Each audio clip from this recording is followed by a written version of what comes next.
নমস্কার, খড়দা থিয়েটার জোনের পক্ষ থেকে আমি তপন দাস বলছি। আজকে জানেন যে আজকে বিশ্ব নাট্য দিবস। সারা ওয়ার্ল্ডে থিয়েটার নিয়ে একটা বিশাল বড় চর্চা হচ্ছে এবং বিভিন্ন জায়গায় গ্রাম থেকে শহর থেকে মফস্বল এরিয়াতে নাটকের অনুষ্ঠান হচ্ছে, বিভিন্নভাবে নাট্য অনুষ্ঠানে পালন করছে। আমরা Khardah theatre zone proscenium art centre report স্ট্রিটে আজকে আমরা পালন করলাম। এখানে 5টি দল আজকে অভিনয় করলেন এবং প্রচুর মানুষ এসছে এখানে আজকে। আর তার সঙ্গে আমাদের বাংলাদেশ থেকে একজন অতিথি এসেছিলেন, অপূর্ব।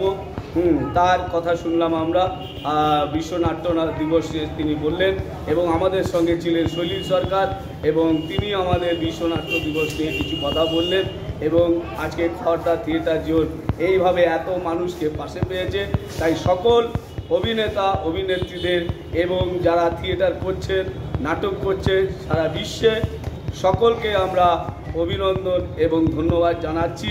এবং যারা এখানে পারফরমেন্স করেছেন, সেই 5টি দলের সদস্যদের, ডিরেক্টরদের, তাদের সকলকে আমরা অভিনন্দন এবং ভালোবাসা জানাচ্ছি খড়দা থিয়েটার জোনের পক্ষ থেকে। আর সবচেয়ে বড় করে আমরা অভিনন্দন জানাচ্ছি মিনিস্ট্রি অফ কালচার ডিপার্টমেন্টকে। তাদেরকে আমরা অভিনন্দন জানাচ্ছি যে আমাদেরকে এইভাবে তারা সাপোর্ট দিয়েছেন এবং আগামী দিনেও তারা আমাদেরকে এইভাবে পাশে থাকবেন আমরা আশা রাখছি। এবং খড়দা থিয়েটার জোনের পক্ষ থেকে আবারও একবার সকলকে ধন্যবাদ জানাচ্ছি।